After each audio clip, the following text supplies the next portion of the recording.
part of ritual actually points at what things you can do to create community.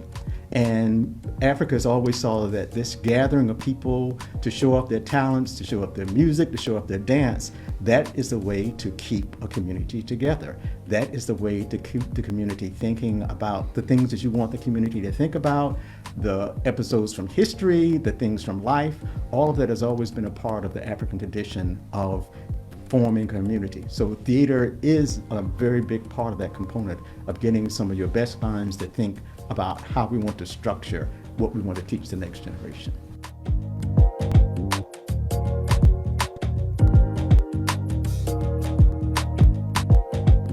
In Black theater, it's always been a very interactive process.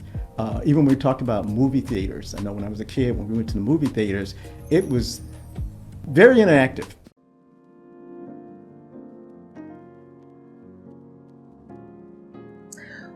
Well, hello everyone. My name is Lynn Brown and I'm with the Old Dilla Foundation and I'm the Artistic Director. And today we will be talking about the living legacies of Broward County. I have 4 individuals with me that I'll be talking to. The first one will be Mr. Derek Davis, historian.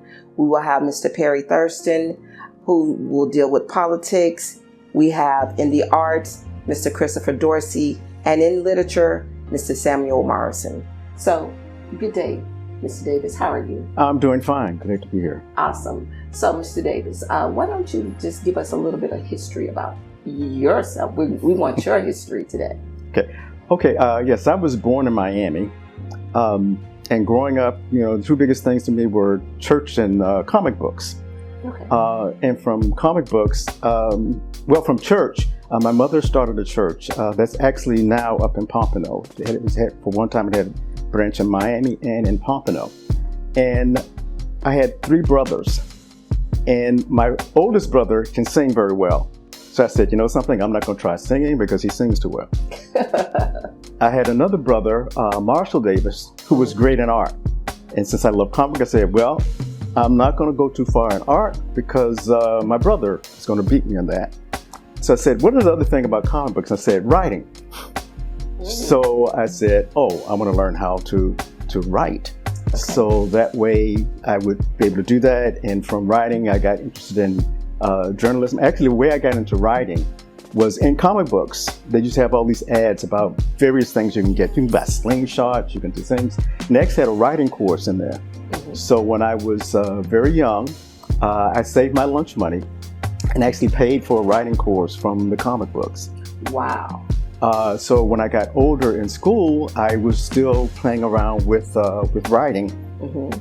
And the way I got into history was kind of strange. I was actually writing and doing some things in drama and at a school called Miami Edison. Mm-hmm. And they had a Miami Edison during the late 60s. It was a very troubled time, and there were a lot of riots and things like that, even a couple of sit-ins at our school. So in my senior year, after they had sit-ins the first 2 years, they decided what they wanted to do is they wanted the Black students to actually write a presentation to the school to try to explain to, at that time, Miami Edison was it was more than half white, white students. It had, and the others there was a Hispanic community there and there was a Black community there, but we weren't the majority at that time. Right. But for the Black students, since we had those 2 sit-ins, they said, let's write something so they can make a presentation. And it ended up, the group that I was writing with, they saw what I was writing, but they said, okay, we'll just let you write it and then we'll perform it. And so I wrote a play that the Miami Herald came, a reporter it was one Black reporter at the Miami Herald, his name was Thurley Smith. He came and saw it. He wrote it up in the Miami Herald, so it got a lot of notoriety behind it. And from what he wrote, Channel 10 saw what he wrote, and they came out to the school and decided they were going to videotape the whole play and show it throughout the state. It ended up going several places in the state about the play. And the play was called Black Search for a Future. And it was really a history play. I had to study some history from a lot of books. Like there was one book called Black History, Lost, Stolen, and Strayed. Mm-hmm. So I had to do the research to be able to write that poem. And that's kind of, write that play. And that's how I kind of got into history. But it also helped me because the Thurley Smith, who was from the Herald, because he said I was a writer, he actually got me a job as a cub reporter at the Miami Herald when I was in 12th grade. So I started writing in the 12th grade. Funny, what I was doing, that as a cub reporter, what I was doing, I was on what they call the obit desk. So on the weekends, obits are obituaries. Mm-hmm. So on the weekends, I was helping do the obituary page for the Miami Herald. And then got into college. I majored in communication. I was in college. I kind of stopped the internship at the Herald, but did an internship at the Miami Times and the Miami Herald. And then when I actually graduated, even though I was doing an internship at the Herald at the time, I wanted to write for the Black newspaper. So I left the Herald and went to work for the Miami Times. So let me just say this. Mm-hmm. What I'm hearing is that though you study history, you are history. Yes. I really got into history from writing news stories, because remember, I was a writer, and when you're writing, that's where a lot of history comes from, is from writers writing in newspapers. So I was almost like sidetracked into history. I really didn't like history when I was growing up in school, and I believe it's because the history we was teaching was not our history. Right. And to really get our history, you have to do your own research. And so from that time I was in high school and saw that there was research out there, that I started doing some of my own research and finding out much more about Black history. But as I said, I was a writer. I wrote for the Miami Times for a while. I went to work for Florida Power and Light for about 13 years in their corporate communications section. Right. And that helped me get a lot of skills other than writing, some of the computer skills, budgeting skills, learning how to do budgets for the communications department. Right. So I got a lot of training in that area. Florida Power Light in 1991 did a restructuring, which means it fired a lot of people. Right. I was in that big group that fired, and I decided I wanted to try to work in the private sector and learn how to write grants. So I went back to school, learned some grant writing, and ended up writing some grants for an organization called the Black Archives History and Research Foundation of South Florida. And when I was working with Dorothy Fields, she was like the main person behind the Black Archives doing grants, she asked me to come on board on the staff. And so I became a staff member at the Black Archives and eventually became the executive director of the Black Archives. And then getting deeper and deeper into history. They had information that she had gathered about Blacks in Miami, had a little bit of information about Blacks in Fort Lauderdale. The Links put out a book called The Legacy of Broward County. That was one of the books we had there. We had a little bit of information, a lot of information about D.A. Dorsey and some of his trips up to Broward County. So I'd already started learning a lot about Broward County when I was working for 9 years at the Black Archives. And then when Sam Morrison got the African American Research Library opened up, he saw what I was doing down in Miami, because the Black Archives, it was not only a repository of history, but it owned 4 historic buildings that we were managing.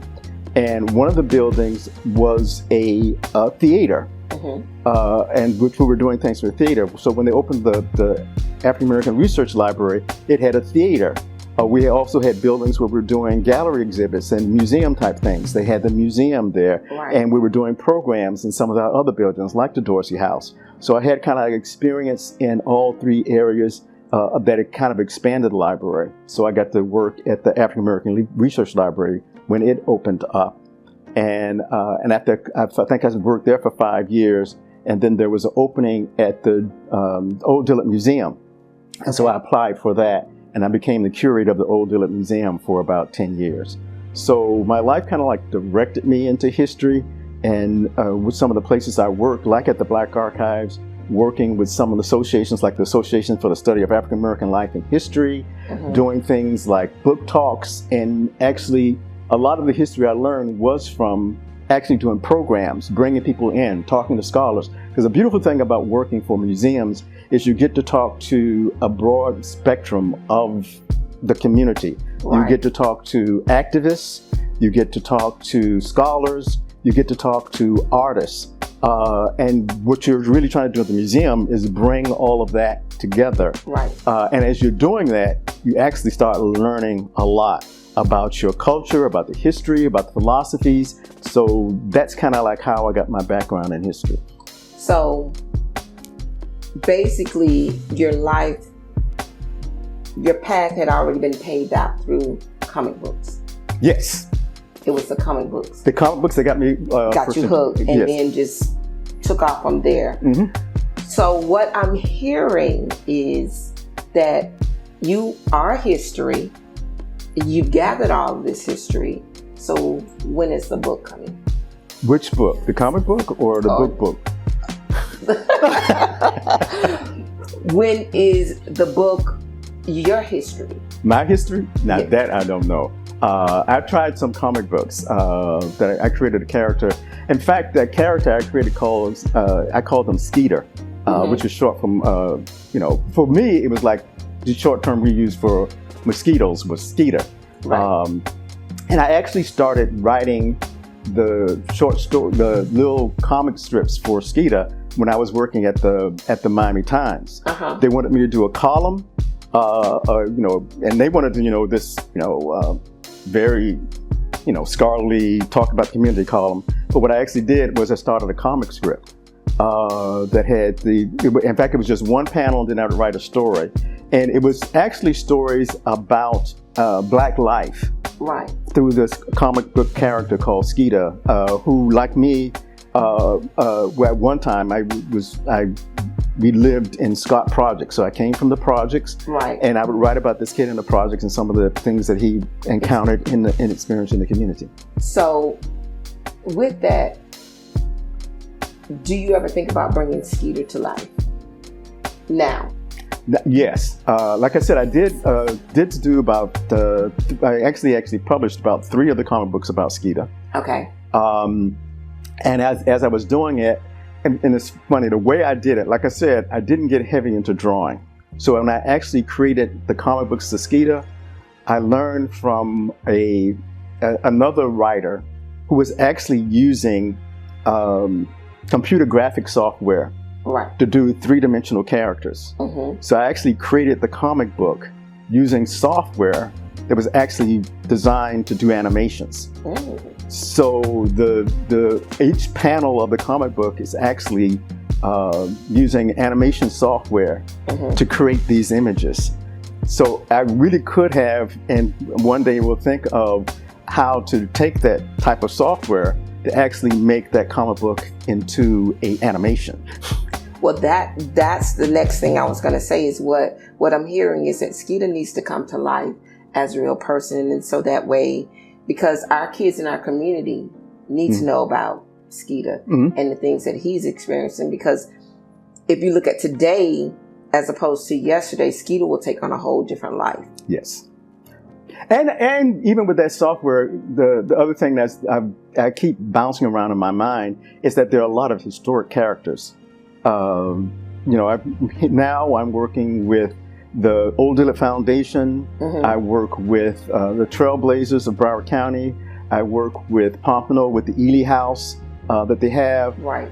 There's a lot of historic characters that I think one day that we need to get some comic book and animations based on their lives. So yes, I do believe that one day, but one day I just need to organize, because to actually do it right, it just shouldn't be just me working on it. Right. It's a group. You need a team to be able to do that. Yes. And I think and this is just me thinking out loud, but I think what you're saying is you want to take part of Miami, part of Fort Lauderdale, part of Pompano, and bring it all together to show the travels of Skeeter. With his different characters, Yes. friends, shall we say, that Yes. he will introduce. Yeah, and it's funny when you mentioned the combination of the two. Actually, the neighborhood that I had Skeeter growing up was called Liberty Courts, Okay. and it's actually a combination of Liberty Square, which is a housing project, the first housing project in Miami, and Dixie Courts, which is the first housing project in Broward County. So I would love to bring those communities again and show the similarities. And the last generation of Skeeter, the kids were more, they had like psychic powers, Right. which I didn't have in the original. So the kids in Skeeter now actually have some type of psychic ability where they either have these visions that they can have, Right. or even one has a psychic sense of smell that helps her to solve things through her smell. And Skeeter's sort of like he has the touch. He can touch things and learn about them. Right. So still want to bring in that spiritual angle from some of my religious background. Right. We are more of a metaphysical spiritual church. So I wanted to try to show that most kids have some type of spiritual power, some gift of the spirit, Right. that they sometimes hide and want to say, you need to promote that gifts of the spirit that you have. Okay, so now I want to go a little different route.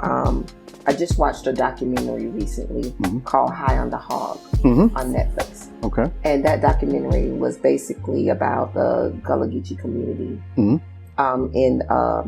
South Carolina. So what I want with that, just from that information that I've seen, how would you take it? Because basically they were talking about food, the different cultures in the community. And here in South Florida, Fort Lauderdale, Miami, we have a very diverse community. Yes. We have our community consists of Haitians, Jamaicans, the African Americans, Brazilians, all of that. Being that you are the historian, do you ever think about doing something where you're going to tell the story of our foods and our culture? Where we got started, how certain foods came about. One of the fascinations in this particular documentary, they talked about okra and where it came from, and the golden rice out of South Carolina, which is one of the things that it's only produced in South Carolina. So do you ever think about doing something? I think about food, and I think about some of the many industries that our Black people introduce to America. Because when we talk about food, some of the food that we produce, when you think about, a lot of times we say, oh, cotton, but we don't realize that cotton as an industry actually came from Africa. Right. And Africa actually has a better cotton than the type of cotton that was grown here in the United States. When you look at New Orleans, you look at the food and you look at the ironworks. Ironworks was something that actually they learned some of those techniques from the Africans. When you look at Tennessee and you look at the horses, and a lot of times we'll see these pictures of these little black jockeys, right, and not realize that the people that Tennessee learned horse trading from and horse raising horses were these short people of Africa. And that's why these jockeys are black jockeys, because that's where they learned. And they have to have that small stature and size. Okay. Yeah, they were short people, but they knew how to raise horses and do things with horses. So many of the cultures that they had, and you mentioned the Gullah Geechee and the potato. The potato was actually a crop that became a cash crop, because the cash crop they were using was tobacco.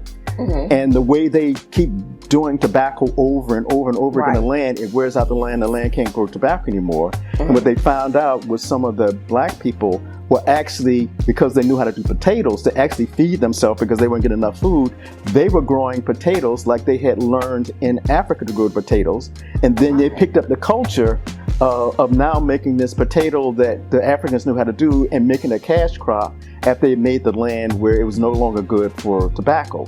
So a lot of the industries that we see over here when we think of the black people coming from Africa as enslaved people, we didn't know that they came over and brought a lot of technologies and industries with them to America. Absolutely. And food is one of those industries that they have. A lot of, we call it American cooking, but when you really look at it, most of the things that we have from America is actually from the black cooks and the way they were cooking. So there's a lot of different aspects of black culture that are part of even industries that we have here in America. There's one guy who wrote a book about it. I think it's called like Black Sales, and to try to talk about how many of the industries and cultural things that came from Africa and became a part of the American culture. Right.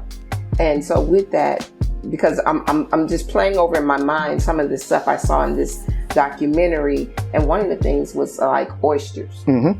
Oh yeah, the guy with oysters, yes. Yes, and then two of the other things that I learned about was these two chefs.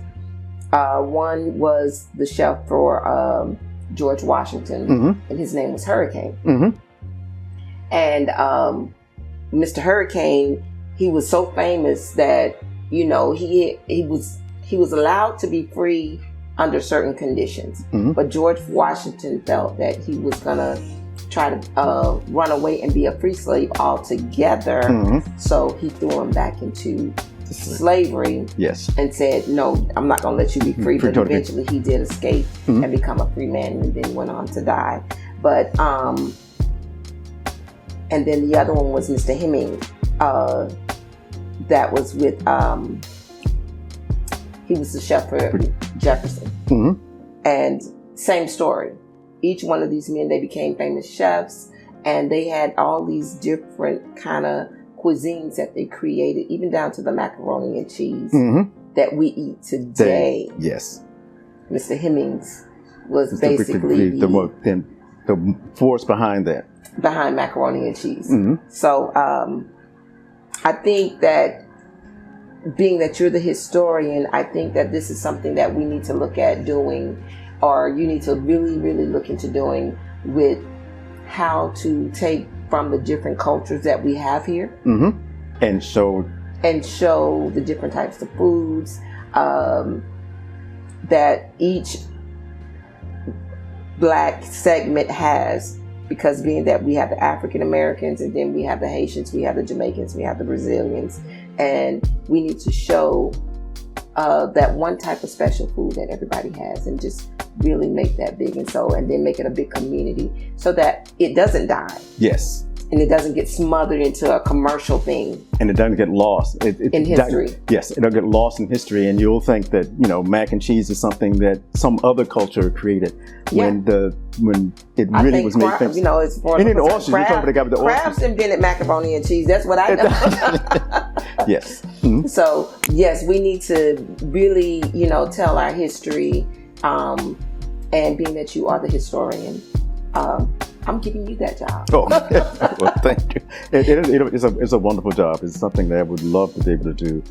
Because I think that's what get people involved, when they can start seeing some of the things that actually on the table, and saying, oh, this is actually a part of history and a part of something that we contributed as a people. Our culture actually contributed to history.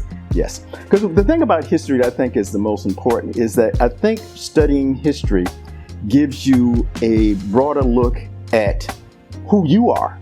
Correct. Because sometimes we're so myopic about who we are that we just think it's just me. But when you start studying history, you start thinking that you are part of something bigger than yourself. And history, to me, is the way you do that. When you start looking at who was in your family, some of the things they did, who was a part of your culture, it actually gives you an expanded view of who you are, and makes you better understand who you are, because you start seeing some of these things and you're saying, wow, I kind of felt that was special to me. Right. And that's what I think history should be telling you how you are special. Exactly. Yeah.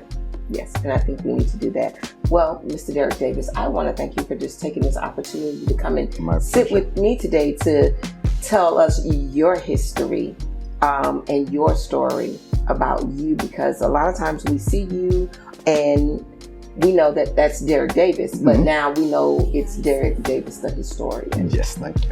And, the Old Dealer Foundation wants to thank you for taking the opportunity to come and sit with us. It's my pleasure. Glad to be with you. Thank you. Okay. Governor Ron DeSantis this week announced the special election to replace Representative Alcee Hastings, who died last month, will take place in January 22nd. There's already a crowded field, many candidates in the race hoping to make it to Washington. One of them, State Senator Perry Thurston. Senator Thurston, thank you so much for joining us here on NBC6 Impact. Thank you for having me. It's a pleasure to be here. It's our pleasure. So you have launched your campaign to fill former Congressman Alcee Hastings, the late Congressman Alcee Hastings' seat. There's a poll that finds you are one of the leading contenders in what has become a very crowded field. Why do you believe you are the one that should replace someone with such large shoes to fill? First of all, Congressman Hastings have served this district well for the past 30 years. He's done a great job, and those are big shoes to fill. But the reason I'm the person to do that is that I've prepared for this position. I've prepared through 30 years of practicing in the criminal justice system.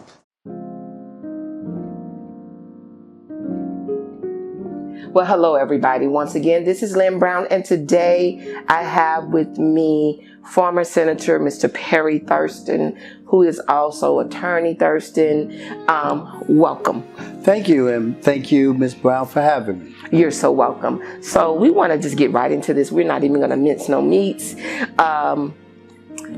You are one of the living legacies of Broward County. You have paved the way. You've made some noise. You've stepped in some shoes that you had to fill. Tell us what made you want to be an attorney? That's what I want to know.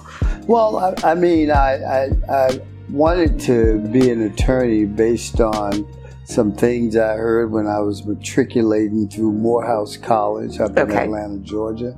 But I didn't have any attorneys in my family like many of the students that I actually was in school with. Right. So, but when I heard them talking about it around campus or in the dorm, I always just kind of put it in my back pocket, and I knew one thing. I knew that I was smarter than all of them.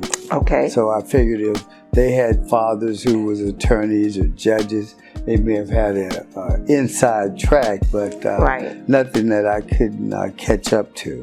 Okay. I graduated from school here in Broward County. Okay. Born and raised in Broward County. In fact, my mother graduated from Dillard, and my father graduated from Ely. See, there you have it. I've got both ends covered, but Broward County through and through. Went off to Morehouse on a football scholarship. Had a great time up there, and came back and working in banking. Finance was my major. Okay. And basically that was because I was following my uncle and my brother before me, who were business majors. So that's where I started out, and that was my focus initially. Okay. So after getting into Morehouse and realizing that being the attorney and graduating, did you set out to become a senator? Well, did you set out to get into politics? I did not. And I didn't really set out focusing on the law.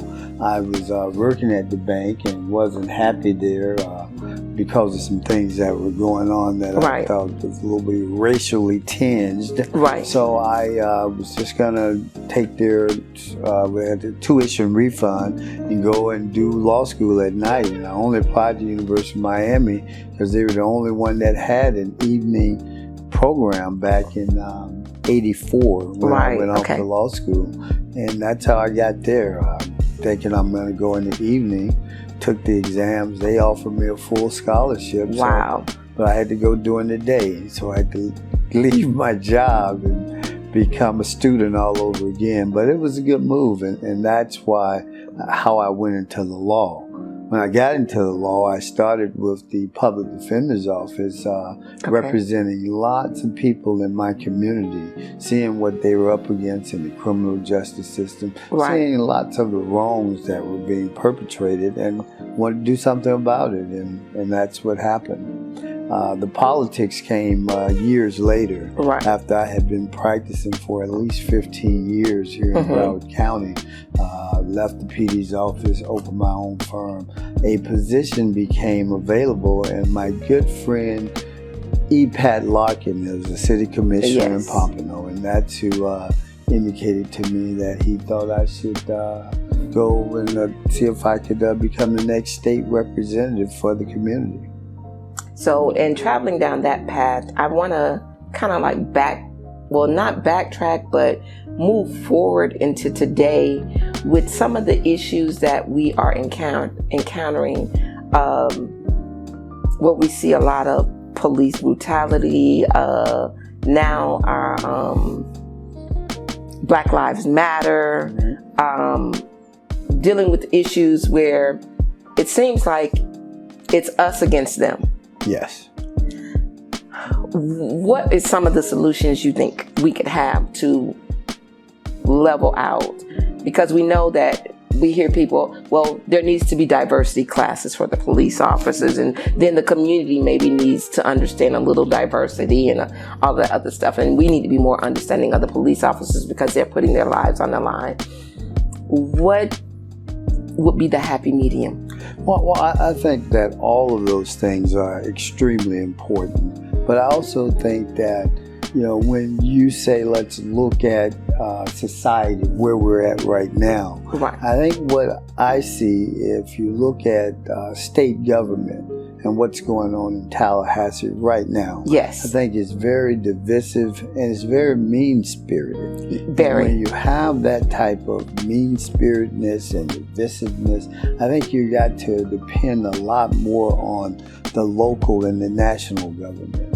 And I say that not that I'm giving up on the state government and your governor, but I just think that what they're doing, you look at it in open carry, ruining our public education system. All of those are the types of things that brings our society down, not lift it up like you're talking about, the diversity and inclusion. And if you notice, one of the things that the governor's doing is wanting to get rid of some of the diversity and inclusion. He thinks it's a bad thing. But the sad part about that is you see other states following his lead instead of saying, Governor, you're out of your mind, which is what everyone should be telling him. They're following that lead and saying, well, we can use this as an opportunity to get rid of some of the advancements that have been accomplished in their state. So it's not like, and he's close to being drafted as the representative for one of the major parties. So I think that those things does not bode well for coming together that you're referencing. But I think we have to double down on it if they're going to try and attack us, because if we don't double down, you're going to see we're going to be moving backwards. In fact, they're trying to move us backwards every day. Every day, every piece of legislation. So what do? You've got to stand up, you've got to fight, you've got to not allow that to happen. So yes, we continue to try to work together, but we have to understand that these are issues that affect us. Healthcare, when we talk about absolutely making sure everyone has a basic level of healthcare, well, that should be a no-brainer. Being able to go to the store or go around in our neighborhood without being attacked by the police, we should be way past that and moving on to some other issues, more economic development type issues. But we're not. So if we're not, this is our reality. So we've got to deal with all of those things at once. Some people have the luxury of saying, this is my issue. Well, in our community, we have lots of issues. Yes, and we have combined. We have a soup bowl of issues. Oh, absolutely. We're at the bottom of everything positive and the top of everything negative. So we don't have the luxury of just saying, this is my issue. All of these issues that you talked about with the police brutality and the criminal justice, those are issues. Economic development, those are issues that our people need to address. When you start talking about open carry laws and dismantling public education, those are all things that we have to continue to work on, and we have to do it like our lives depended on.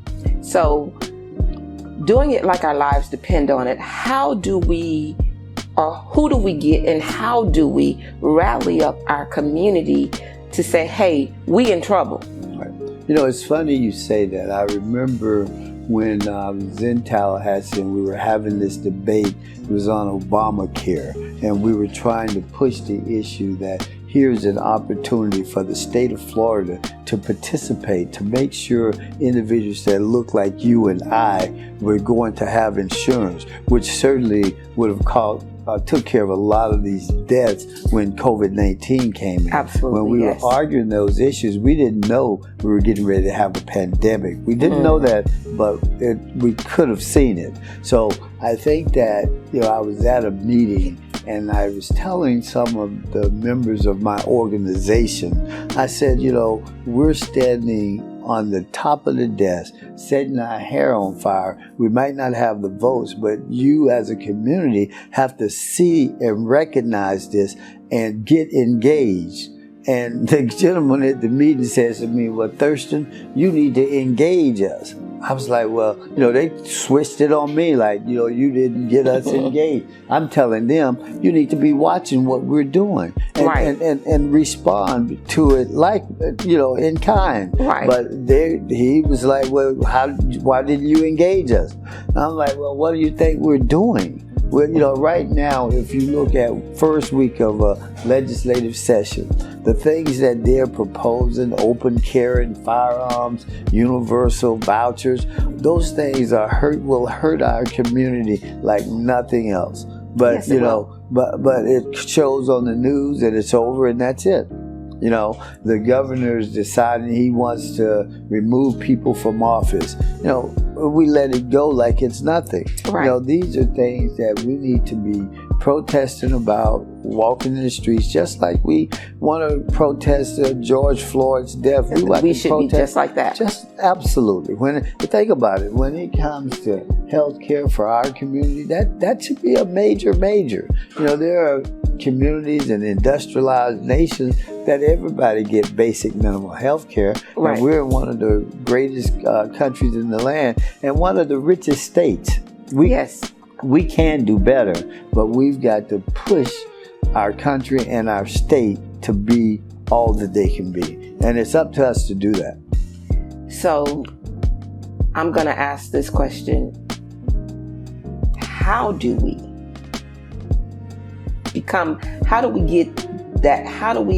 light the fire under our community?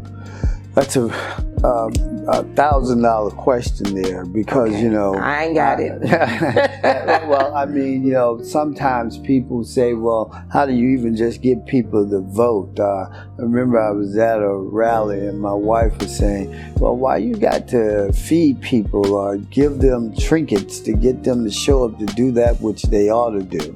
Well, a lot of times our people are complacent. They're not coming. You got food, they coming. Well, right. They're complacent and they think most people, you know, they think they've made it or they may be living day to day, but that they're not.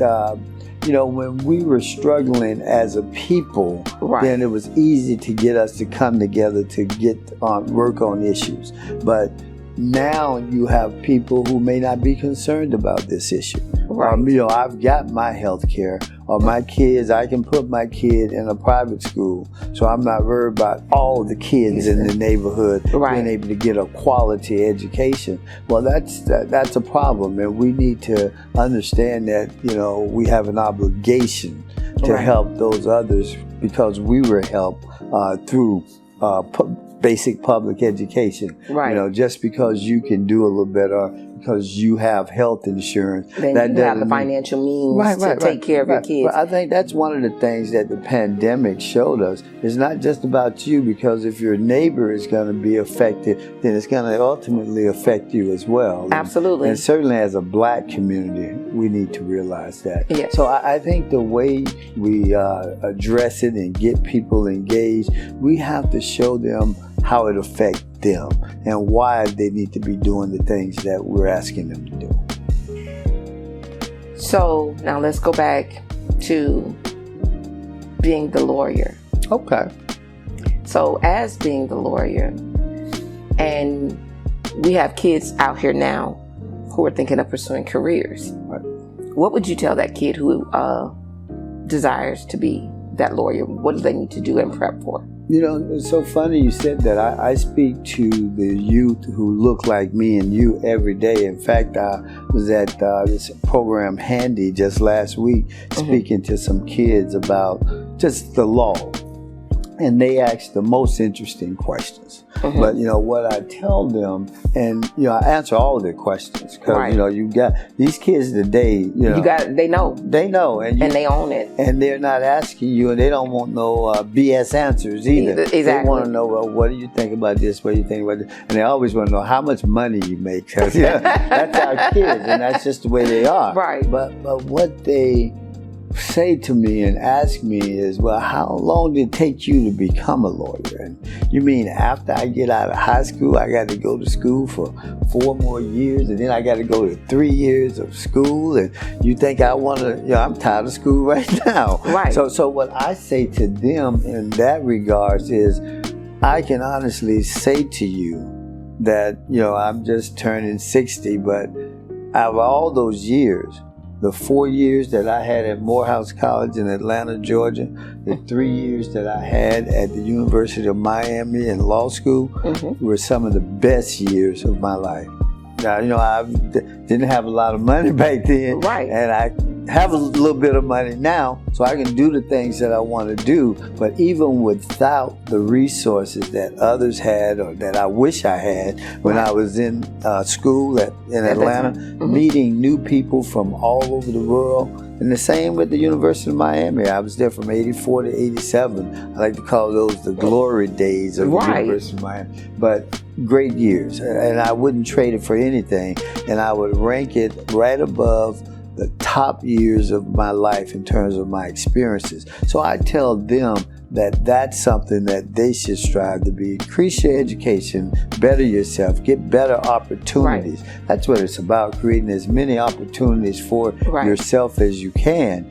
And with that, you know, knowing that even though it may be a little struggle, maybe a little more reading, more reading than you're used to, think about, I'm saying those are the best years of my life. So, you know, I would think that you want to have some great years too, so I encourage them to do it. And then I tell them that, you know, when you look at the major corporations, most of the people who are the CEOs, who are the executives, come from the legal department of those corporations. Yes. So your opportunities will always you have more opportunities, and you're on that upward path in whatever corporation you decide. Right. See, because I may do criminal defense and public finance, which is the 2 areas that I do.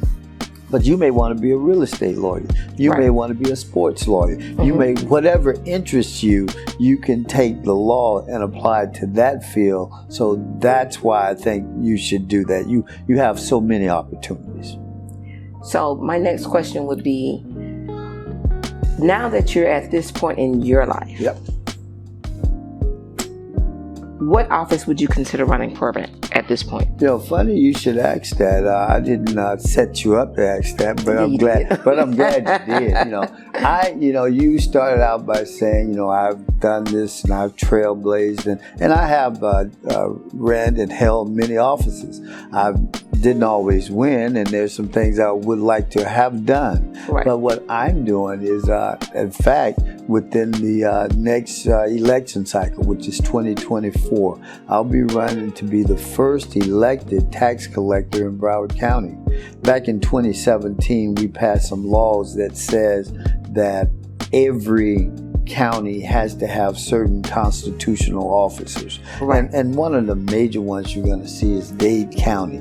They've never had a sheriff that was elected. Well, that's going to be a big to-do.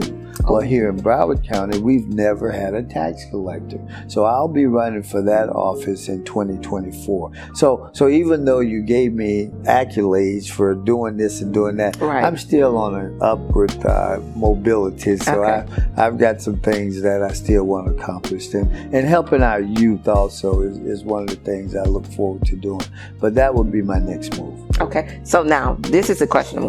Big question is, why tax collector? Well, tax collector because it's going to allow us to get out into the community, to be an advocate for the people. What we want to do is to make it more convenient and to equal. You know, there are sometimes, you know, some taxes that are so regressive on our people, Right. but we also need to make it as convenient as possible. People don't know that the tax collector is responsible for the Department of Motor Vehicles. I know you may have seen on the news how backed up their system is, how people, I read a report that people were paying people to stay in line for them so they can get their license, and Yes. people need different things to go overseas. And well, the tax collectors are responsible for that, and we have to have a concerted effort. So now, instead of it being a function of the county government, there'll be someone to say, well, the buck stops with Perry Thurston. And that's what we need. That's exactly what we need. Absolutely. With that being said, being that the buck stops here, we gonna stop right here. All right. Well, look. You have taken us right there, Mr. Thurston. I really want to take this opportunity to say thank you for coming to take this time out to share with us here at the Old Dilla Foundation your story, your history, and talking politics with me. I really, really appreciate that. Well, Ms. Brown, I'm glad to be here. I'm glad you invited me. I'm excited to be. I know you've got some other people that you're interviewing that, you know, have been some of my heroes, and I've watched them. I'm just glad to be, impressed to be on the panel with your guests. Oh, thank you so much. We're glad to have you. All right. Time to jazz it up. A beloved music teacher is retiring after nearly 2 decades on the job. But his students and Dillard High School staff couldn't let him leave without expressing the impact he's had on them. CBS 4's Keith Jones has the sweet send-off. The bluesy tones of jazz fill the air. Close your eyes and you could swear it's a professional ensemble. These Dillard High School kids are this good because of this man, Mr. Christopher Dorsey. He is just an amazing instructor. He has had a tremendous impact on not just students, but teachers. Dorsey is hanging up the instruments after 18 years at Dillard, where he conducted more than just music. One of his philosophies is always not only to teach the music, but to help teach the students the life skills, the character traits, develop the character traits that they need to be successful. And, you know, being able to play in this band has really, like, you know, boosted my confidence. He's not just teaching you jazz in here, he's teaching you like life skills that you're going to be using for the rest of your life.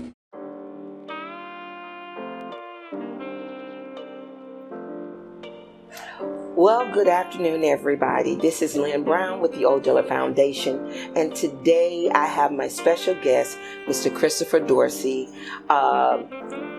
jazz enthusiast. He's all of that when it comes to music. And I'm going to be interviewing him today as one of Broward County's influencers. So welcome, Mr. Dorsey. Glad to be here. Glad to be here. Well, Mr. Dorsey, just in talking about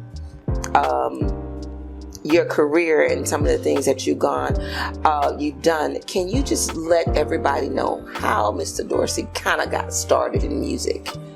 Okay. Well, I got started just like most kids in high school, as a matter of fact. My father said, yeah, son, you know, you're starting music late because musicians are determined by the age of 12, 13. And you're starting at 15. I was like, yeah, that's not my fault. Yeah, my father was like, well, my oldest brother took lessons when he was like 10. And my father was like, he quit. And my father said, yeah, anybody else that want to do any of this, it'll be in high school.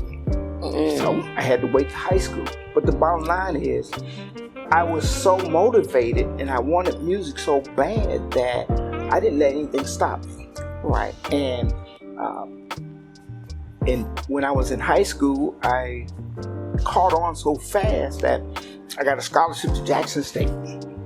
And when I got to Jackson State, I had a tuba scholarship. I was supposed to be running around with a sousaphone. I got to Jackson State and saw what them boys, and I said, what is this? This is crazy. I can't do any of that. And so I said, you all need any trombone players? And they said, matter of fact, they did. I said, yeah, let me switch to trombone. Okay.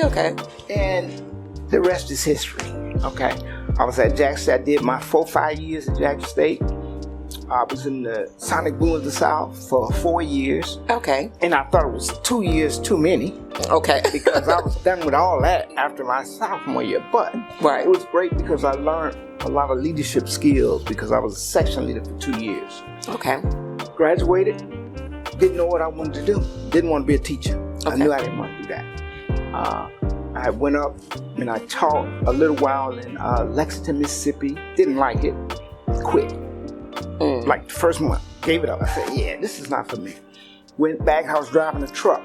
The truck I was driving exploded. Oh, wow. And so I had to get another job.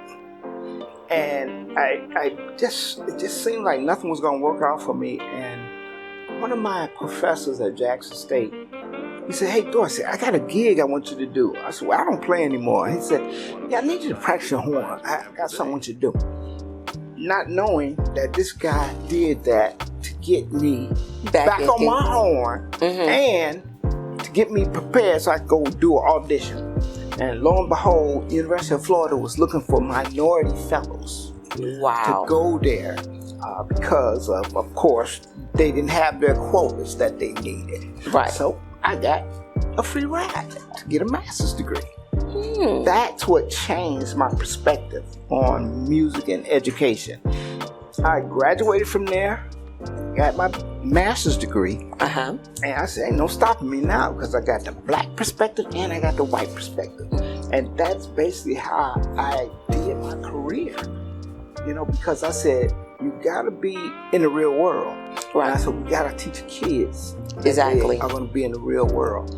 And so as soon as I graduated, I wasn't worried about getting a job. Didn't have no job, nothing lined up. Right. Packed my car, came down to Miami. And where did you end up at Miami? I ended up at Little River Elementary School. I was like, it blew me away because I was like, as talented as I am, I got to do elementary music. That's all they had. And you know what it was? If you didn't graduate from FAMU or Bethune-Cookman when you came down here, you wasn't getting no job in band. Wow. So I had to do 4 years in elementary school before I was recognized. Wow. Yeah, 4 years. But you know what? I'm the better teacher for it because what happened was I learned how to teach. I learned how to do lesson plans. I learned how to talk. I learned how to do, you know, when they're going to evaluate you and all that. I learned how to do that. Wow. And I came through the system at a time where they had a lot of the older teachers working with us. And we were open to whatever it was. Yes, to learn. So, but that's what happened. And I still say to this day that that's why I was able to do a lot of the things I did. I did elementary for 4 years. And I was an assistant band director at American Senior High for 2 years under a good friend of mine, Reuben Cooper. He said, "Boy, I said, man, we need you up here in the high school." So I went. And then Hurricane Andrew came through. Right, and I remember downtown asked me, look, can we get you to go out to Homestead so we can, you know, because it's been devastated down there and we need someone, you know, that could like maybe go down there and bring some excitement. Right. So I went down there to Homestead Middle and it was my first time as a band director of my own program. So I went down there and look, I was married at the time, had just gotten married, and then I had my oldest daughter at that time. Right. Then my son, my oldest son, was going to be coming in the spring. Did my concert. I had those kids everywhere after that Hurricane Andrew. And it was just too far. I was staying in Miami Lakes, and I had to go all the way down to Homestead every day. And that's a drive. Oh my goodness. So I came back, and I wound up at John F. Kennedy Middle School. And I did that for 3 years. And all along, I wanted to do high school. So let me tell you what made me want to do high school. Shelby Chipman, the director at FAMU, he was at Central, Miami Central. And one day, I was sitting in the stands, and I had taken my middle school band to see a battle of the bands. That doggone Central got there in the middle of that field, and they started playing something like FAMU. I said, that's too much power for one man. I'm going to have to get up in there and shake some stuff up. And the principal at Northwestern at the time, he said, yeah, man, if I ever become a principal, I'm going to get Christopher Dorsey to be my band director. And what happened was his son was at American. And I was the one that could deal with his son, because his son, he was a good player. He could play better than most kids in the band. And he knew it. And so he was one of them kids that always stayed in trouble. And so Mr. Cooper was like, Dorsey, can you deal with him? And I dealt with him. And so his father remembered that. And my last year at John Kennedy, he wanted me to come to Northwestern then. I said, no, I can't do it, man. But if you wait till next year, I'll come on in. Right. So he waited till the next year. Not only did I come, I brought 16 of my top players from the middle school into high school. Yes. Wow. We instantly started getting superiors. And we went and we got the first superior ever Miami Northwestern Marching Band that same fall year. And I don't know if you know, but it used to be 2 band associations. They had band association for, of course, the white guys, right, and one for the black guys. Yeah. So Northwestern, of course, was top of the hill, the black one. But when they put them together, they would not let black bands do anything except, I think, Central used to do well because Ken Tarbert. Right. But I got over there and we did well. We did well over there. And then I decided to come to Dillard. And that was because Israel Charles saw me on stage with the Northwestern Band. Okay. And he was like, man, we need that at Dillard. Because he was there a year before me. Okay. And I think, I'm trying to remember who the principal was then. Ray? Anyway, whoever the principal was, they brought me in to interview me. And I told them that my plan is for this program to be a national power. And so the principal, he hired me at Dillard. But then midway through, he said, yeah, he was going to be retiring or something. Right. You know what he told me? He said, don't worry about it, Dorsey. I said, because this train you get ready to get started, it's going to be hard to stop it. Exactly. And I thought about that, what he said, and he was right. He was right. Because then Miss Stanley came in. And, you know, I don't think she really realized what she had until we went to Ellerton. She said, Dorsey, you really think you can win? I said, I don't think we're going to win. And we won. And she was like, dang, man. And then when Miss Robinson came, yes, she came and she got to see the same thing. And then a few years later, she didn't get a chance to make it when we won again. Right. But I told her, I said, hey, we can do this, but it takes cooperation, and we've got to work together to make these type of things happen. So, but in a nutshell, that's really how my career got started. You know, Charles saw me. He said, we need that at Dillard. Because when he saw me, his thing was, we need a game changer. Okay, because when I got to Dillard, I was doing concert band and the jazz. The only thing I didn't do was marching band. Because I told him I will not do marching band ever again. Right. You know, and that was my only thing that I would not do. Because, you know, some people got word that I was, you know, one of the new band directors at Dillard. And they was like, y'all know who that is? He had the Northwestern Band. he was marching, man, close to 200 every game. And I was like, nah, I can't do that anymore. That's a whole nother life you gotta have. It is a whole nother life. I mean, it requires a lot of discipline, a sacrifice. Yes, sacrifice is what it does. So, but once I got to Dillard, I had made a plan, and I was gonna stick to my plan. And the thing that helped put me over the top was I had 4 kids myself. Right. And I told all my kids, I said, hey guys, I took them to see the Essentiality competition. My friend Ruben Cooper, at that time he was in DeKalb, Illinois, and he took his band up to that.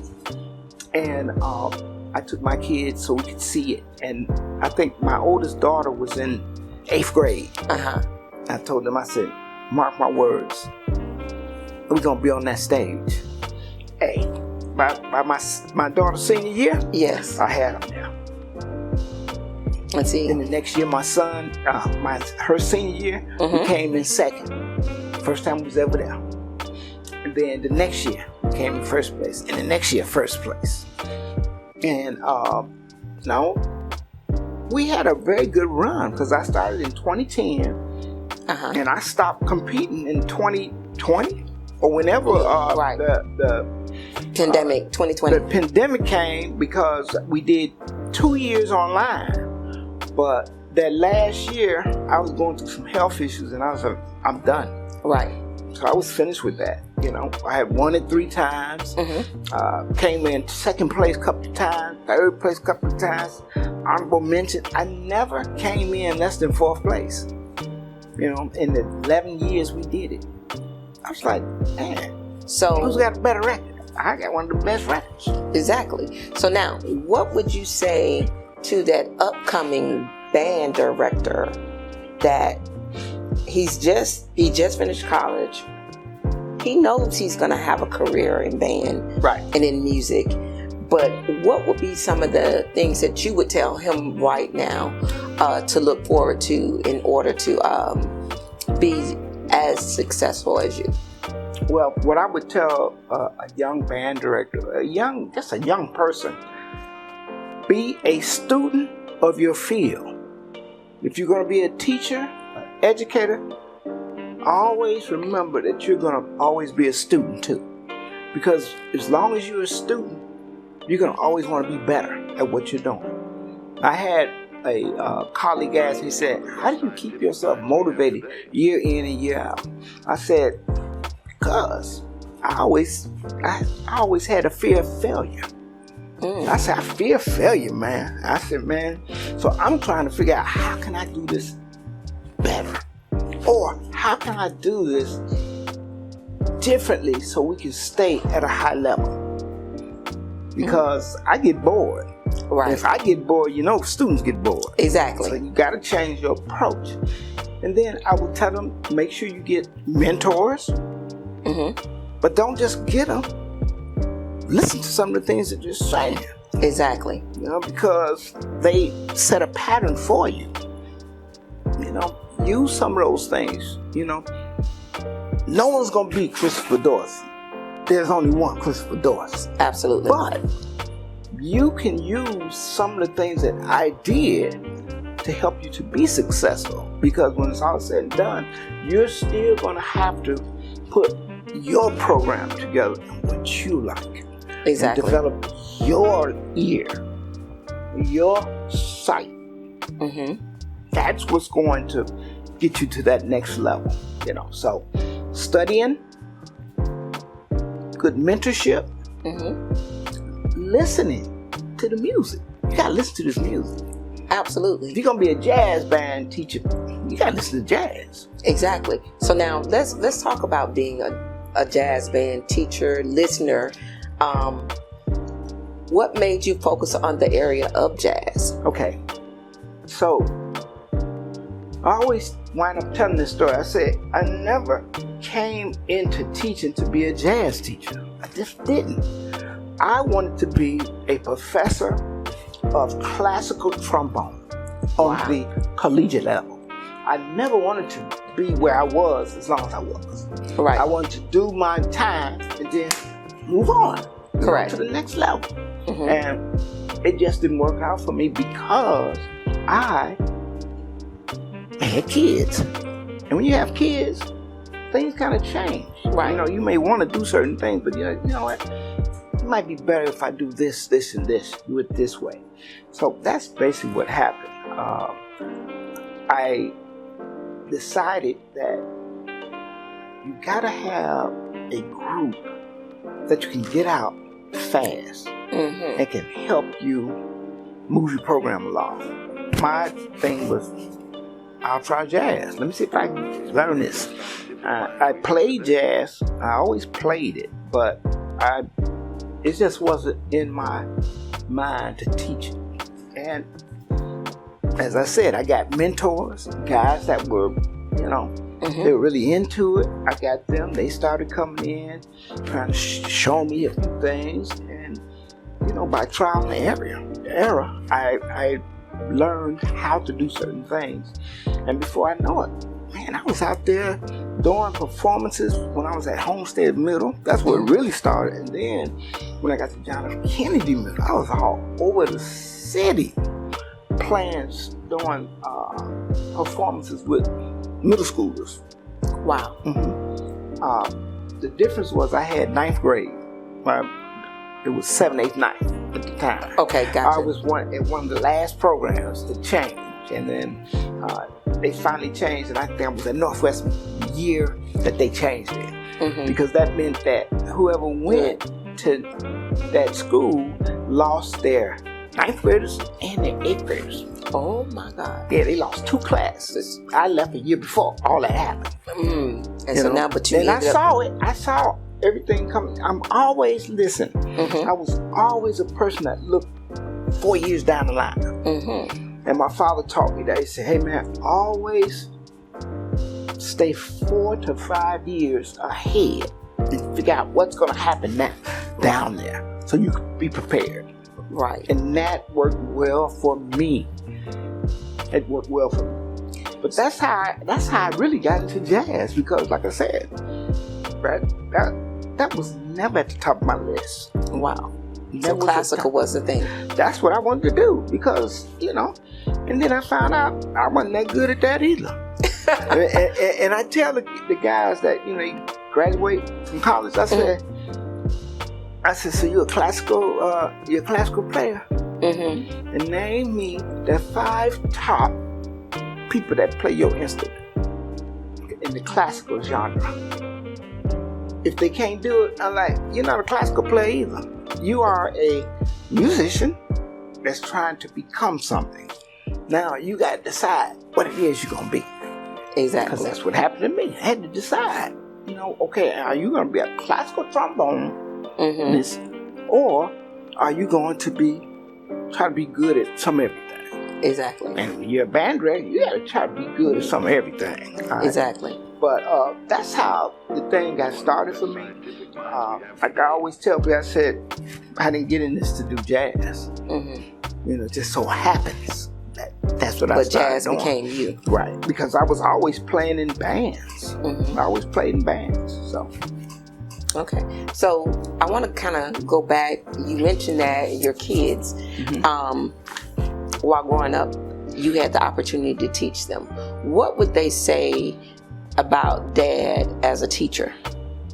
Well, I mean, you know, I remember I was on a panel a few years ago with my son.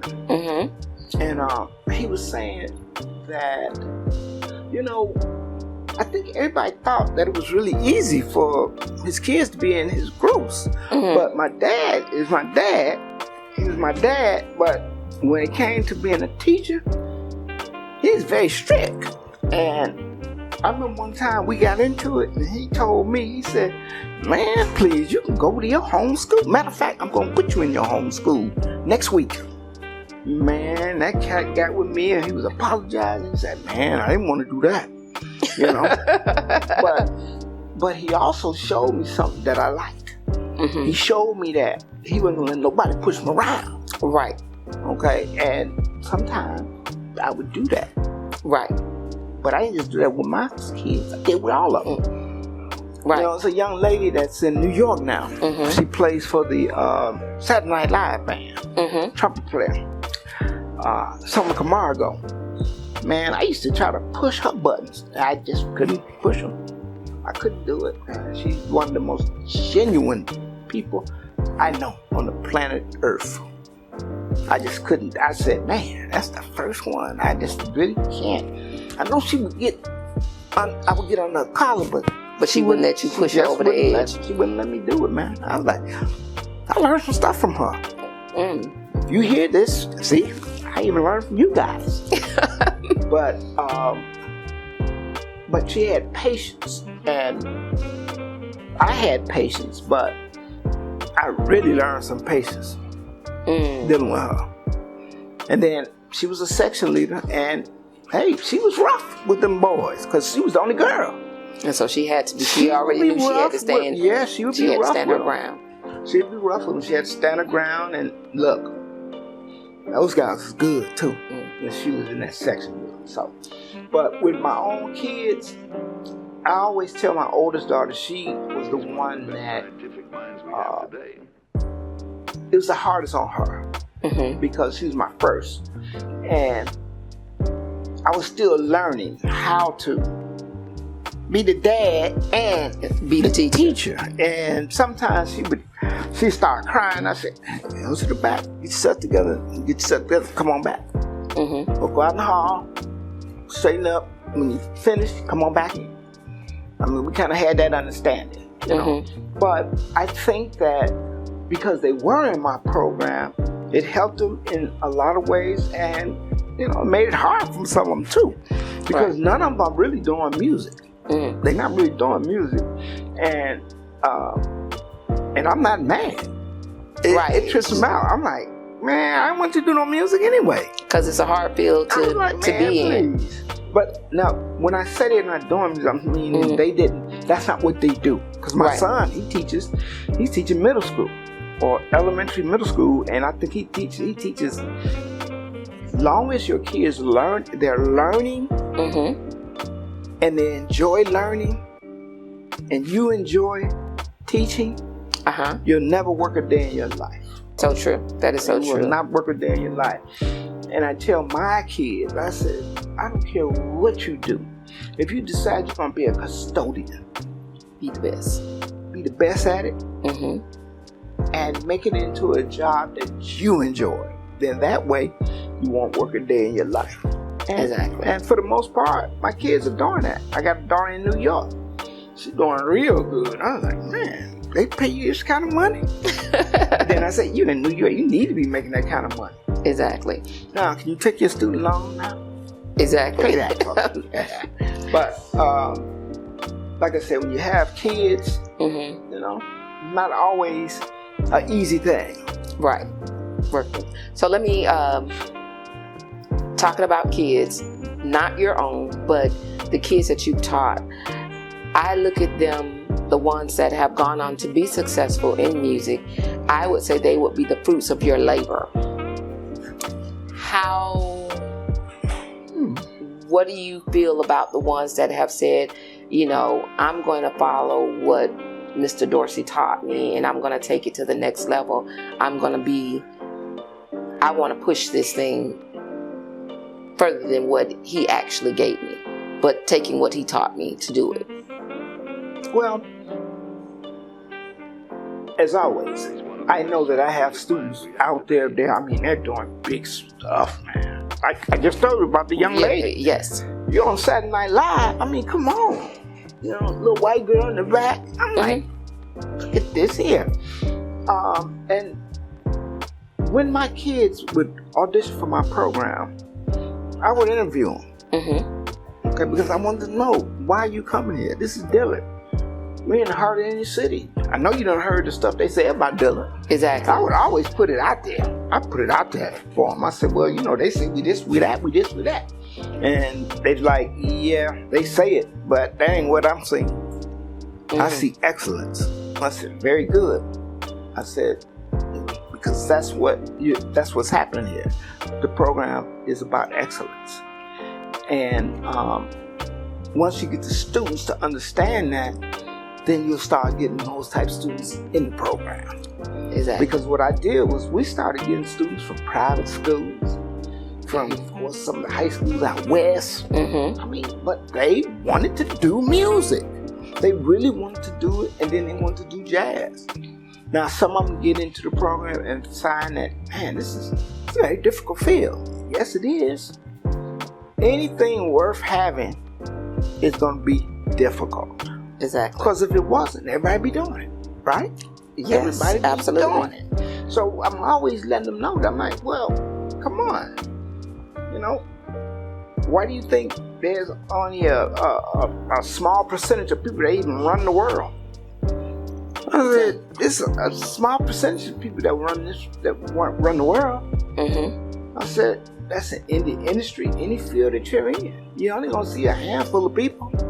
You know, so you have to understand you're gonna have to compete with not just all the trumpet players here down in Fort Lauderdale. You gotta deal with the trumpet players down in Miami.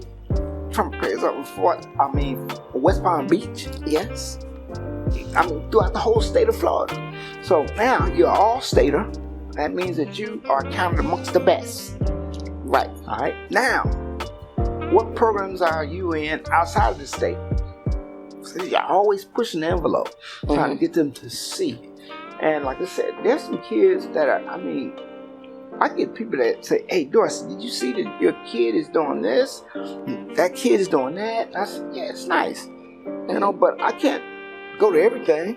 You know no, what I'm you saying? can't. I'm not going to be I try to follow as much as I can, but I came along at a time where the internet, all that stuff was just getting started. Right. And throughout my career, I knew that Facebook and all that stuff was going to go to another level. But where that social media is now, I'm like, look, I said, I'm glad I'm out of there. Because I was like, man, you need someone full time just dealing with your social media. Absolutely. Full time. Absolutely. I was like, there's no way. I could not continue to do that. You know, at Dillard, I just didn't have the budget for that kind of thing. But you got to have, there's so many people you got to have, you know, support team with you, man. Right. Oh, man, it's a whole different thing. But look, I like what we did, but do I think more could have been done? Of course. I'll never say that when I left that, hey, it was the best that could be done. No. Because the young man that's there, he's the new artistic director, Sheldon McLean. That guy, man, he was taking the marching band, the concert bands to a whole nother level, and he watched what I did with the jazz program. So now he's trying to do that with the whole program. And I told him that's what has to happen. Right. The whole performing arts program needs to be up here. So, but those are the contributions that I hope I was able to make. All right. Like I said, a lot of students, former students, are out there doing their thing, which is good. But for me, if the kids got through the program and they became better human beings, that's what I'm proudest of. Because I never said everybody was going to be musicians. Exactly. Matter of fact, I told the kids, I said, you know, maybe 5 to 10% of you guys might do music. And that most is so of you guys gonna do other things. I said, but I guarantee you this: you learn life skills right here in the band. Yes, absolutely. So in closing words, what would you? Because we're going to be showing this interview to a whole lot of people. Right, so right. Not only have you influenced a ton of students, but now you have the opportunity to influence anybody who will have the opportunity to see this interview. Right. What would be the closing words that you would want to say to them to influence them further? Well, I would probably continue to tell people to continue reaching for the stars, okay? Because if you keep reaching for the stars and you fall on some of those planets, man, you're going to still be high, okay? And keep your conviction to say, hey, this is what I'm going to do, Okay, I want to be able to influence and move people in a positive direction. Okay, and just try to stay true. Because we all make mistakes. We all do things that we're not always proud of. But wake up the next day and try to do better. Okay, because like I said, we're all humans. But as long as we got the next day, man, we can try to be better the next day. We have an opportunity. You see what I'm saying? Exactly. And that's how I look at it. I look at life like that now because, I dealt with a lot of health issues the last couple of years. And, to the point where I was like, man, I can mess around and leave here. Right. I got some things I need to get done, And I think that has helped me to stay positive and keep moving forward. But yeah, that's basically what I would say to people. You can look at some of the things that I was able to do and look at things that I'm still trying to do. Exactly. Because I'm still here. Exactly. So keep moving forward. Okay. So we're going to look forward to what's next with Mr. Dorsey. There you go. All right. Well, ladies and gentlemen, this is, of course, Lynn Brown with the Old Dilla Foundation. And Mr. Dorsey, I want to take this opportunity to thank you for sharing with us your life, just a little bit of peek into your life story and the things that you've been able to do right here in Broward County and the state of Florida. And let me say this. You guys are welcome. And a lot of things that I have done, especially when I was at Dillard, I wouldn't have been able to do half the things I did if I didn't have the backing of my wife. Karen Dorsey, that lady helped me tremendously. So we will say behind every powerful man, you better believe there's a strong woman. What? Y'all got that? What? And Mr. Dorsey just endorsed that. Yes. Well, that's it. That's all we got to say for today.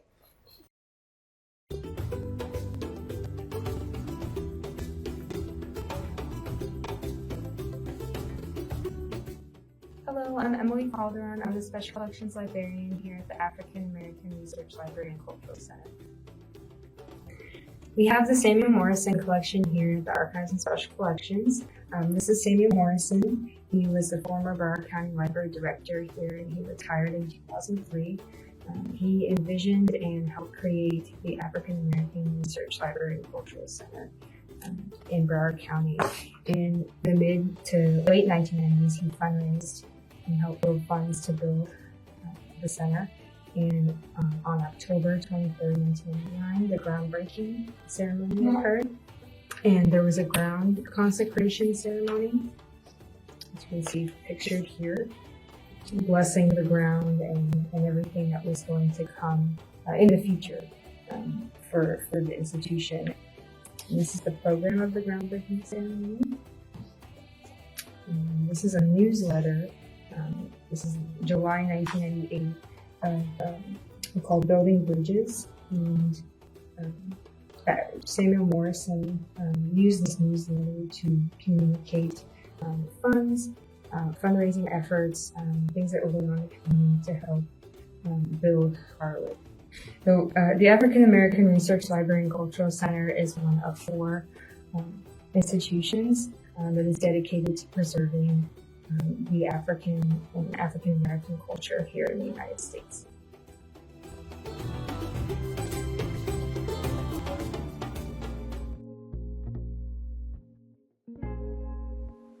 Well, good morning, everybody. This is Lynn Brown again with the Old Dilla Foundation, and we are here with our Influencers Project that we're doing today. And today I have a very special guest, Mr. Samuel F. Morrison, and I want to welcome you to his house, because today we're here in his house, and we're going to be talking about the African American Research Cultural Library Center here. And I want to get into his mind and his head, what made him want to build us a house here in Fort Lauderdale, Florida. Well, welcome, Mr. Morrison. Thank you. Glad to be here. Thank you for coming and taking this time out to speak with me today. Well, my very first question to you is, what made a kid from Arizona want to come all the way to Fort Lauderdale, Florida? How did you get it? It was a long, long journey. First of all, although I was born in Arizona, I grew up in Phoenix and Los Angeles. Really had no interest in coming to the South for any reason. I had been in the South one time, and that was when I was discharged from the airport. Right. At some base in South Carolina. But anyway, at the point where I decided to go back to school and get my degree, I dropped in and out of school, and finally I got tired of throwing cans on the shelf. I was working in the supermarket industry. Okay. So I finally went to grad school at the University of Illinois. And during the spring break, I was traveling around doing interviews at various places. And I got a call from the library school and asked me if I would like to go for an interview at Frostburg, Florida. What? Oh, wow. Frostburg, do you know Frostburg? I've never heard of it, and I'm already It's off 27 between Lakeland and Avon Park. Okay, okay. Supposedly 6 millionaires lived in that town. It's right in the heart of Florida's citrus country. Okay. But I ended up in Florida because my first job was in Frostburg, Florida. The state of Florida, the state library of Florida had worked with the Coca-Cola Foods Division, which has all these citrus products, right? IC and so forth and so on. And they decided they wanted to build a library or have a library for their workers. Okay. Coca-Cola had taken some of their land and built a daycare center, medical center. And the workers themselves, those people who got up and picked the fruit every day, told the officials that what they wanted was a library for the kids. And so I got this call to come down to Florida to interview for the job of creating this library. So I arrived in Lakeland, drove to Frostburg, Florida, and I was expecting to be interviewed by people from the Coca-Cola Foods and the state library because they were the ones providing the money. Correct. You know. Instead, I was interviewed by the workers. Wow. Who Coca-Cola had set up as a community development board. So I'm sitting here, the Arizona boy you call, I'm thinking of myself as this kid, city boy from Los Angeles, out here in the middle of the Orange Grove. And I'm thinking to myself that I'm in my mid-30s, and I'm thinking that all I've ever really done is work and try to take care of myself. I really hadn't thought about giving back in any way. Even when I was in library school, I was thinking about working probably in the college library. But I wasn't really thinking about that as a way of giving back. Right. Do it. It's a job. Yeah, right. And I got money. Got me. Yeah. So, anyway, long story short, during the interview, I told the community development board that I could do that job if they would have me, and that I could probably get it done in 3 years. If I was lucky, I could get it done in 2 years. So this was like April of 1972. And because it was a state grant, the money had to be expended by a certain date. Right. So I hadn't graduated at this point. So I was flying from Champaign, Illinois to Frostproof, actually flying to Tampa and driving to Frostproof. For about 4 weeks while I started planning the library, ordering the books, ordering the furniture, because the library building was what used to be a male dormitory for Coca-Cola workers. Oh, okay. So it was just an empty building. So and you were converting it? Right. Okay. Anyway, long story short, I stayed in Frostproof for about 2.5 years. 1.5 years. And because this library was unique in the U.S. at that time.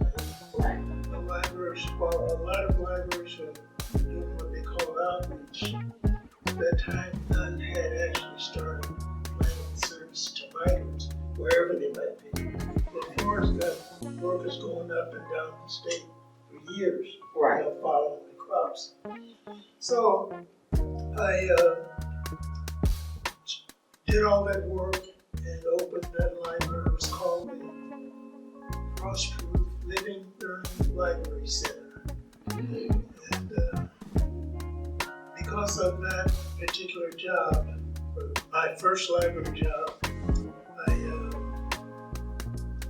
was invited to attend a conference of the Florida Library Association to tell people about this project, which I did. At that time, Broward County was thinking about starting a countywide library system. Okay. Until that point, Broward County, all the libraries were city libraries. Fort Lauderdale, Hollywood, Pompano, Hallandale. So in June of '74, the county decided with the city of Fort Lauderdale and the city of Hollywood to start a countywide library service. Okay. This was June of '73, I guess it was. I was later invited to become the assistant director for the Broward County Library System. There's 2 libraries, City of Fort Lauderdale, which had 2 branches, including the Mizell branch, right, and a bookmobile, and the City of Hollywood. So, August of '74, I moved from Frostproof to Fort Lauderdale. And basically, I've been here ever since, except for a couple of years when I served as the city librarian for Chicago. Okay. So now you're in the city. Now I'm in the city. My favorite city, as a matter of fact, Chicago. But in any case, that's how I ended up in Florida. Never thought of the Arizona kid of being in Florida. Basically, I've been here since. And just putting cans on the shelf encouraged you to say, this is not the life for me. And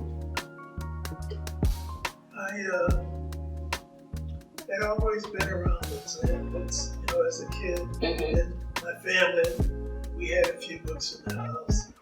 I'd always kind of walked to the library, the school library. Books on the shelf instead of cans. Okay, so you just switched it a little bit and said, this is the career I want to pursue.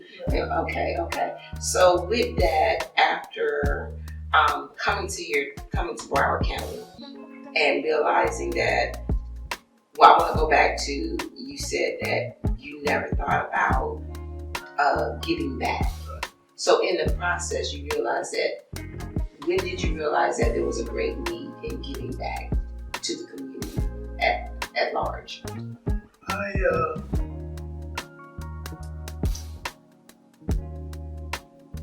Broward County library system grew from those first 2 city libraries to about 10 or 12 city libraries who joined the system. Part of my job as the assistant director was to work with the various cities to convince them, encourage them, or whatever, to turn their libraries over to the County. And some of the cities that was easy and quick because the money the cities were putting in the library, they could put in the police department or whatever. Right. So they were anxious to do that. Some cities didn't want to do that, and so my job was to try to convince them to do that. And then the county decided to build some libraries on its own. The bond issue in 1979, and there were about 10 or 12 projects. I don't remember exactly, but there were new libraries, refurbished some existing libraries. Right. But in all of that, nothing really happened in the black community. The Mizell Library wasn't refurbished during the bond issue. Right. And no libraries were built in the black community. So I'm kind of troubled by this. I get you. One of my jobs was to help locate the main library in Broward County that was scheduled to open in, which actually did open in 1984. While we were busy searching for sites, one of the sites was located off I-95 and Broward Boulevard, which was a good site in my opinion, but wasn't selected. Right. The site selected was Broward and Andrews, right, where the library is today. Located. So, in 1980s, that failure in my sense is that during the time I'd been the assistant director, roughly about 10 years, the only libraries built in black communities were built with federal funds, not local tax dollars. Right. But Broward County was spending local tax dollars to build libraries and other neighborhoods. Yes. Gotcha. So in 1987, when I was invited to become the city librarian for the city of Chicago, I left Broward County. I was happy to go to Chicago. That was the big job, third largest city in the U.S. Right. That was the chief library. And Harold Washington was the mayor. Right. It was just a very heady time. And I Perfect worked time. like 2.5 years in Chicago. But my former boss got kicked upstairs, and he asked me to come back to Broward to be the director of the county library system. And I accepted that challenge. Hayward Benson was the person who actually invited me to come back to Broward. Who actually was the person who hired me. So I felt like I had been redeemed. I had a chance to do something that I was not successful in doing the first time. So I came back with the idea of ensuring that local county tax dollars were used to build the library in Broward County. That library is now the African American Research Library and Culture Center. That was my idea of giving back. Clearly, we needed library service in our community. Yes, it did.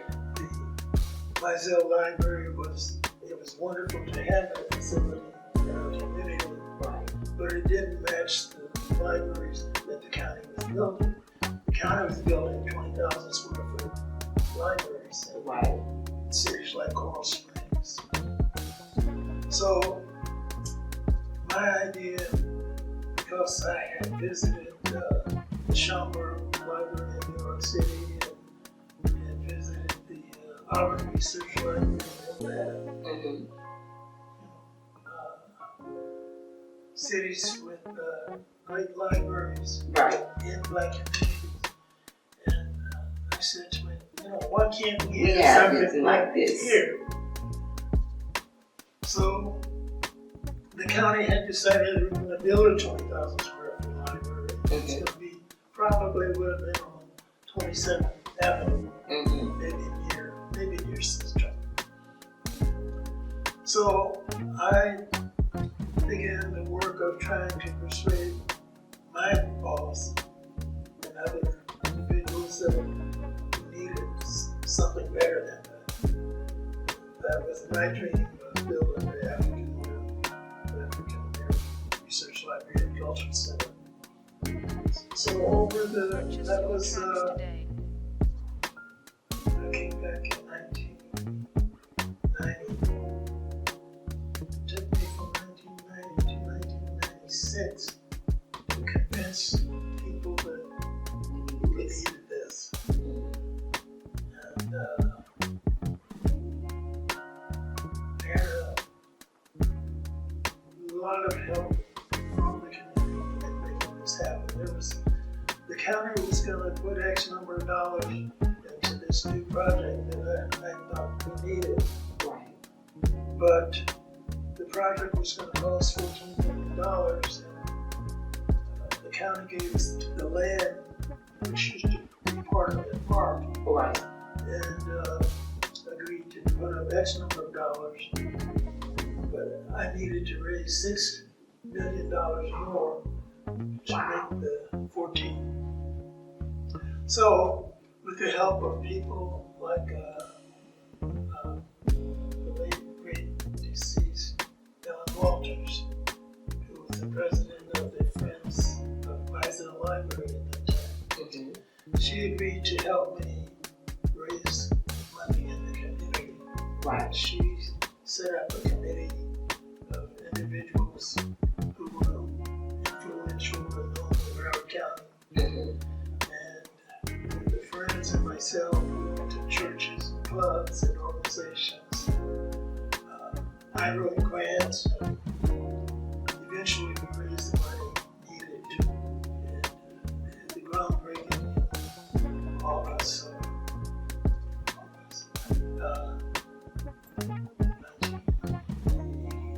1994. Okay. Forget these.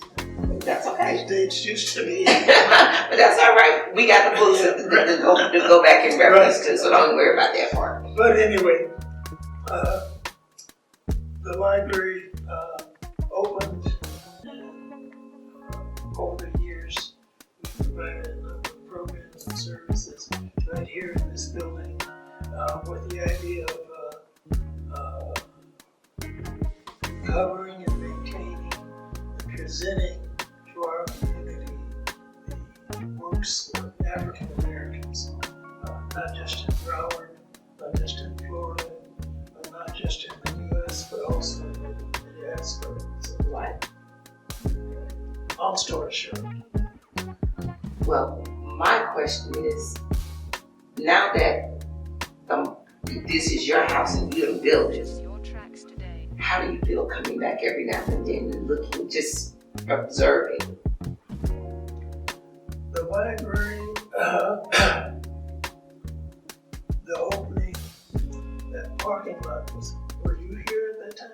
Did you happen to be there? When they did the initial opening, I wasn't in attendance. Let's put it that way. Okay. But I was living here, but I wasn't in attendance. That parking lot was filled, and we had a great program.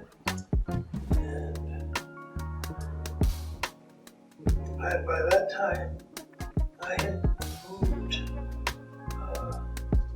just a couple of blocks from here. In a project, not a project, but in a house that was built by a local builder right on the river. Like Sweetie. Yeah, Sweetie Estates. As a matter of fact, there was an event at your house and I attended. Yeah. Yes. Okay. But anyway, I used to walk from my house to work every day. I used to my exercise walking around the lake. Yes. And it was just, my heart would just be like full every time I passed by this building. I saw a lot filled with cars, Right. especially vans. events. Yes. Just on regular days. And, you know, even today, although I no longer live over in Sweden Estates, I still come over and walk around the lake from time to time. Okay. And it's just, I guess it's just a feeling, a great feeling of being blessed to be able to do what I intended to do. You know, it wasn't cake and ice cream every day. Getting this facility built. Some people didn't believe. I mean, there were even articles in the paper, letters to the editors where people said we didn't need this library. Right. So, but anyway, we're here. I'm very pleased to be sitting here right now and just remember all the work that went into it and the people who made it happen. Right. This wasn't just Sam Morrison's project. The friends of the library and the people on the library staff who worked with me, the people in county government who helped me do what needed to be done. So it's been a blessing, and I'm very, very thankful. Awesome. One other question: how do you feel about seeing yourself sitting back? Sam too. Yeah. I call him Sam too. No, that's Sam too. And, the library had frequently had busloads of kids coming to the library for programs and stuff. You know, they're just fascinated with Sam too. And on occasion, I'll come in when the kids are here. Just to look at Sam too. That's unique. You know, they just go nuts, trying to figure out. Right. And then just for the you know, when I'm here for programs from time to time, I'll come in and they have Sam 2 working. And people look at what I'm doing. And Sam just walking around. Like, wait a minute. I was sitting there, but I'm walking around now. So. Yes. So the friends of the library, in fact, are responsible for that. Okay. They raise the money or use their money to make that happen. So that is awesome. Thank you to my friends for that as well. One last thing. What words would you tell a young man or a young lady that's coming up, that's aspiring to want to be a librarian or build something in the future for African Americans? What would be the one encouraging word or things that you could tell them while they're on their journey? Whatever their journey may be, don't give up. Don't give up. That's what I would tell them. People have ideas that dreams that never come to fruition, but many times it's because they give up. They think it can't be done. They run into obstacles. They can't raise the money, whatever. But get up every day and put on your boots and go to work. Just keep it. Mr. Morrison, I really want to thank you for taking this opportunity. Thank you. For sharing with us and being an influencer in Broward County. I want to thank your parents for having you in Arizona and letting you go to all these other little cities thinking that you was a city boy, but only to land right here and become a city boy for Broward County. Thank you. Thank you. Thank you.